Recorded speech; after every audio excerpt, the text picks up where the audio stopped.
Welcome to the deep dive. Today, we're getting into something really interesting, often quite tricky, family businesses. That's right. Specifically, how they navigate transitions between generations. And our main guide for this is a book called Leading the Family Business Through Succession. Yeah, it's a great resource. It offers a really helpful way to think about succession, not just passing the baton. Right, more like evolving together. Exactly. A collaborative evolution, different generations working side by side, creating new value. It's quite different from the old top-down model. It sounds much more dynamic. And this book, it's got some serious backing, right? Academics seem to rate it highly. They do. It's seen as having strong real-world application. Good. So we're going to unpack its main ideas for successful collaboration. Things like trust maturity Capability appreciation. and role respect, all leading up to how you actually manage the transition. Okay. So whether you're deep in a family business, maybe thinking about joining one, or honestly just curious about how these things work, this deep dive should give you some valuable insights. Definitely. Okay, let's start with that first one you mentioned, trust maturity. What exactly is that? Okay, so trust maturity, basically it's about family members being able to work together as well as professional peers. Instead of just falling back into old family roles. Precisely. The book really highlights how those ingrained parent-child patterns can be a huge barrier. They stop people having what the authors call adult conversations in the business. I can see that. Decades of relating one way. Then suddenly you're supposed to be business partners. That's a tough switch. It really is. You've got status differences, all that emotional history, the shared family baggage, it all feeds into these patterns. Little things, too, I bet, like who always starts the serious talks or the tone of voice used. Absolutely. Those subtle cues can keep reinforcing the old dynamics. You end up having the same unproductive conversations over and over. The book gives some examples, doesn't it, Oh. of these behaviors. It does. For the current gen, the parents, it might be acting like the all-knowing benefactor. The classic mother knows best or father knows best. Exactly that. Or sometimes even using guilt to get appreciation. And for the next gen, the kids. Well, they might just fall into that supplicant role, Just accept the parent knows best line without pushing back. Or just clam up to avoid rocking the boat. Right. Anything to avoid conflict or upsetting the established order, it really kills open dialogue. There's a case study in the book, right? Grace and Henry. Yeah. That shows this quite well. Yes. Case study 1. It's fictional, but it really nails the challenge of moving from that parent-daughter dynamic to a potential business partnership. What's the setup there? Well, they come from really different worlds. Grace knows art history, fashion. She suggests a line of high-end women's tops needs serious seed money. And the father, Henry. He's old-school oil industry, solid traditional business background. So Grace's idea sounds, well, pretty out there to him. Especially when she casually mentions needing, what, $1 or $2 million? Exactly. Henry's reaction is just, that's a lot of money. It kind of shows the immediate gap in their perspectives. Different business languages, almost. And someone advises Grace to learn the language of business, right? Yeah, Nancy, that's a key moment. The next gen needs to learn how to frame their ideas in a way the current gen understands and respects from a business standpoint. But Henry's response is interesting, too. He doesn't just shut it down. No, he actually digs in, researches the fashion world, looks into big names like Arnault and Pinault, visits luxury stores. So he's trying to understand her world, even though it's totally alien to him. It shows a willingness to engage, right? Right. To learn. And then he offers her an internship. Which is a smart move. Very. It gives Grace a path to gain experience, build credibility within a structure Henry gets. It's a way to support her development on his terms initially. So the big takeaway here is that getting to those adult conversations, the objective, productive ones, it doesn't just happen. No, not at all. It takes real conscious effort, practice. From both sides. You have to actively work at breaking down those old relationship habits. Active effort is key. You need that foundation of professional respect. Absolutely. Trusting judgment, appreciating different skills, respecting roles, moving from that family hierarchy to being peers at work. It's fundamental. So for you listening now, maybe pause and think, where does your family business or sit on that spectrum?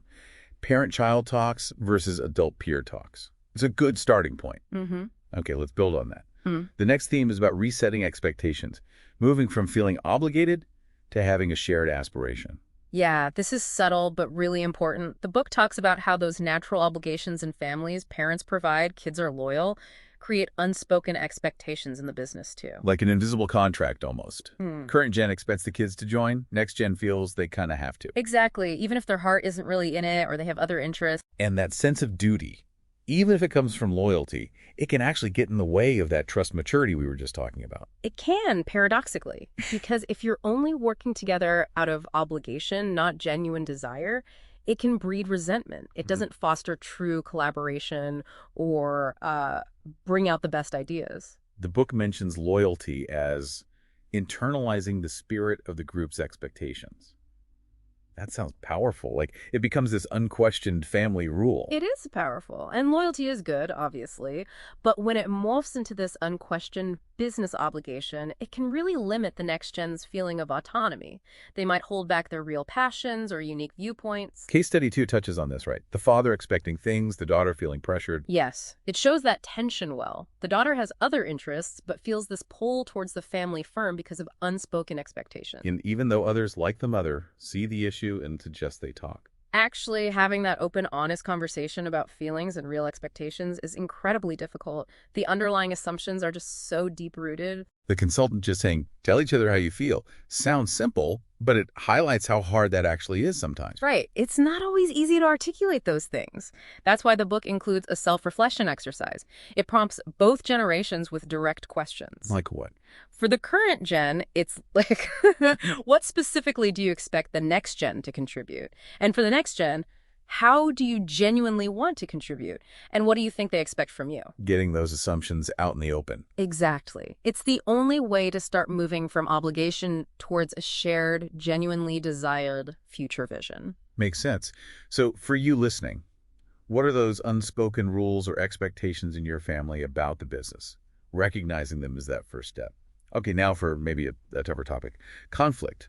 Moving from rivalry to negotiated agreement. Ah, yes. Conflict. Pretty much unavoidable, especially in family firms. The book makes the point that this kind of rivalry is almost a defining feature between generations, even within them. And the family context just dials everything up to 11, right? Yeah. Shared history, emotions, the fact that succession will happen eventually. It really does amplify normal business tensions. It's fertile ground for, well, complications. The book mentions the archetypal stuff too, like myths and Freud, current gen feeling threatened, next gen pushing. It touches on that, yeah, suggesting these are deep psychological patterns, the feeling of being challenged or replaced. And this often plays out as a fight for control over money, strategy, the future direction. Very often, yes. A contest for influence. But here's the critical distinction the book makes. Okay. Rivalry over issues reinvigorates the business. Rivalry over people saps the Yeah. business. So arguing about the best way forward can actually be healthy. Potentially, yes. If it's constructive conflict focused on ideas and strategies, that can sharpen thinking, lead to better outcomes. But when it becomes personal about who's in charge, who's favorite, that's destructive. Exactly. That just drains energy and trust. So how do you keep it focused on the issues? The key, according to the book, is fair process. Having clear, objective ways to resolve disagreements. Making decisions based on merit and logic, not just who shouts loudest or has the most history. There's another fictional scenario about this, isn't there? With the firstborn son. Yes, it really shows that destructive dynamic. The father constantly criticizes the son's ideas, dismisses them. Making the son feel like he can never get it right, always seeking approval. Right, and their conflict is about strategy, new ventures versus sticking to the core. But underlying it all is the father's apparent lack of trust.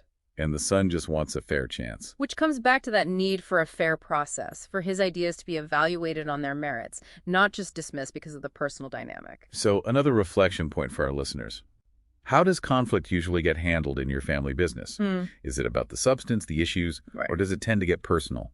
Recognizing that is key to shifting towards negotiation. Okay, let's pivot slightly. Let's talk about strategic thinking and this idea of capability appreciation. The book breaks this down into 3 tensions. It does, yes. Capability appreciation is really about how the generations can genuinely value what each brings to the table: skills, experience, perspective. The 3 tensions are legacy versus change, practice versus theory, and internal versus external viewpoints. Right. Let's take legacy versus change first. Legacy sounds like a good thing, but it can be a double-edged sword. Absolutely. It provides identity, uniqueness, that sense of history, huge strengths. Mm. But it can also become an anchor, stopping the business from making necessary changes to stay relevant. So you need to be clear what the legacy actually is. Current and next gen might see it differently. Exactly. Making it explicit is crucial. You need a shared understanding and appreciation. The goal isn't to ditch the legacy, but to figure out what's core, the values, the principles, and what needs to adapt. Without letting tradition block essential innovation. Precisely. There's a case study 4, about rose cheese that shows this really clearly. What happens there? You've got the older generation, uncles in this case, who are deeply tied to the founders' traditional methods. They're resisting the 6th generation, who see the need to modernize, maybe expand. So the uncles are sticking rigidly to the past. Pretty much. Their connection to the legacy is so strong, they push back against new ideas. And meanwhile, rose cheese is stagnating while the rest of the cheese industry is moving on. Yeah, it's a tough situation. Yeah. But the book offers some hope here about change building on the past. It does. It makes the point that often new tech or new ideas come from combining existing things in novel ways. So change isn't always about throwing everything out. It can be about innovating from the legacy. Finding that balance. Yeah. Okay, what about the next tension? Practice versus theory. Ah, the classic. Experience versus education, street smarts versus book smarts. We see this everywhere, not just family businesses. True. The book brings in Aristotle, actually. The difference between phronesis, practical wisdom, learned through doing, and Sophia, theoretical wisdom, knowledge. And it argues you really need both. They complement each other. Ideally, yes. Case study 5 shows the clash. You have a father who built the business on instinct, deals, street smarts. And his daughter. MBA focused on structure, planning, analysis. So they approach things like expansion or risk totally differently. Completely. And the daughter struggles to get her structured theory-based ideas implemented because her father's way, while less formal, has always worked before. But the book suggests these gaps can actually be opportunities. Yes. The tension between practice and theory can force you to rethink things. Maybe the old ways need updating. Maybe the theory needs adapting to the real world. It sparks reevaluation. So again, it's about integration, valuing both the hard-won experience and the fresh theoretical perspectives. Exactly. Find ways to blend them. Okay, third tension. Internal versus external. This is about where the business looks for ideas, inside its own walls or outside. Pretty much. Does it rely mainly on internal knowledge, internal talent, internal ways of doing things? Or is it open to bringing in outside ideas, partners, technologies? And in today's world, being too internally focused could be risky. Increasingly so.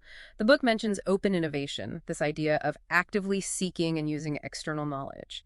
It's becoming crucial with the pace of change, especially technological change. There's a bank case study for this one. Banca Grazie. Yes, case study 6. Father runs the bank very traditionally, very internally focused, discreet. And the son. Has experience outside, in software, tech. He sees the urgent need for digitization. Which the father eventually gets, but he's apprehensive. Right. Especially about the son wanting to use external partners for this big digitization project. It clashes with the father's ingrained culture of internal control and discretion. That makes sense for a traditional bank, but the book makes an interesting point here, too, about the next gen's external focus. Yes. It suggests that looking outside isn't necessarily abandoning tradition. It can actually be a return to the founder's mindset. Well, founders usually have to look outside. They don't have established internal resources for everything. They're scrappy. They find ideas and help wherever they can. So the next gen bringing in external perspectives can, in a way, reconnect the business with that original entrepreneurial energy. That's a great way to frame it. Okay, so we've covered trust, expectations, conflict, and appreciating capabilities. What about ensuring people know their place and respect it? This brings us to role respect and governance. Exactly. And the book kicks this off with a pretty stark warning. Shakespeare's King Lear. What happens when you don't have clear roles and a succession plan? Chaos. Conflict. Disaster. Yeah. Lear dividing his kingdom based on flattery, not competence or a clear process. It's the ultimate cautionary tale for family businesses. So the antidote is strong governance. Yes. Clear structures. Moving away from relying solely on one dominant leader's personal authority. Towards things like, what? Family councils, boards? Ownership committees, boards of directors, often including independents, family councils, or assemblies. Formal structures. And the point of these is to limit individual power. Partly, yes. but also to create agreed-upon rules of the game, processes for making decisions, holding people accountable, resolving disputes fairly. It shifts from personal rule to rule by agreed process. And these structures aren't set in stone either, right? They need to evolve. Absolutely. As the business faces new challenges, as ownership changes across generations, the governance needs to adapt too. It requires regular review and revision. Case Study 7 gets into the nitty-gritty of defining roles during transition, doesn't it? The whole wait your turn versus I won't wait dynamic. It does. It highlights that clash in time perspectives between generations. The current gen often thinking there's plenty of time, the next gen feeling impatient, wanting meaningful roles now. And there's a mediator figure, Fred, who helps navigate this. Yes, Fred plays that crucial facilitating role, helping bridge the gap, getting them to discuss not just who does what, but also tackling real business issues like the supply chain or aging products. You need both. Addressing the what's as well as the who. Okay, so all this leads into the final part of the book, actually navigating the transition, taking action. And this idea of coevolution again. Right. It pulls everything together. It's not just succession. It's this ongoing mutual learning and adapting between generations. The book emphasizes specific leadership practices that help make this shift from hierarchy to peers happen. Okay, what are those? It highlights 3 key pairs of practices, things you need to balance. Like what? First, defy age preconceptions, A&D, enforce behavioral norms. This supports that trust maturity we talked about. So don't assume younger means less capable, but do expect professionalism from everyone. Exactly. Second pair, set outsized challenges, A&D, install safety nets. This builds capability appreciation. Push people, give them big tasks, but make sure there's support if they stumble. Right. And third, empower freedom of choice, A&D, assign responsibilities. This underpins role respect. Give people autonomy, let them choose paths, but make sure they're accountable for specific outcomes. Precisely. It's about finding the balance in each pair. The book gives an example of involving the next gen in major strategy decisions while they're still, say, at university. Giving them real input early. But also insisting they attend meetings fully prepared, holding them to the same standards as everyone else. It's that blend. Got it. And transformation projects are key vehicles for this. Yes. Big initiatives like an acquisition, a digital transformation, launching a new division, they create a natural space for generations to work together as peers on something concrete and high stakes. The book outlines 4 phases for these: launch, build momentum, embed the change, and then conclude. And the final case study, the Holtzman acquisition, shows this in action. Yes, case study 9. It's a big acquisition, driven largely by the next gen, Jack and Suzanne. They find the deal, push for it. But the father, the current gen leader, gets nervous. Very nervous. He supports it initially, but the scale, the debt, it triggers his ingrained risk aversion. He even considers pulling the plug at the last minute. Wow. So it shows the tension, the emotional stress, even when the next gen is leading effectively. Requires immense trust. Immense trust. And constant communication. It really highlights how these transitions are complex, ongoing negotiations. So wrapping this up, the core message seems to be, successful family business, succession isn't a single event. No, it's a process, a dynamic journey of coevolution. Built on that foundation of trust, appreciating what everyone brings, and respecting each other's roles, even as those roles change. That's it in a nutshell. We've really only scratched the surface here, drawing out the key ideas and some examples from leading the family business through succession. Hopefully it gives you, the listener, a good framework for thinking about these dynamics. Yeah, a shortcut to understanding some really critical factors. We definitely encourage you to reflect on how these concepts, trust maturity, obligation versus aspiration, conflict styles, capability gaps, role clarity play out in businesses you know. And the book itself goes much deeper, especially on things like running those transformation projects or setting up specific governance structures. Yeah. Well worth a read if this is your world. Absolutely. And maybe a final thought to leave you with? Go on. Consider how actively fostering that side-by-side mindset the book describes, that constant mutual learning and adaptation between generations, how that could truly unlock potential and maybe ensure not just the survival, but the thriving, harmonious future of a family enterprise. A powerful thought. It reframes the whole challenge, doesn't it? It really does.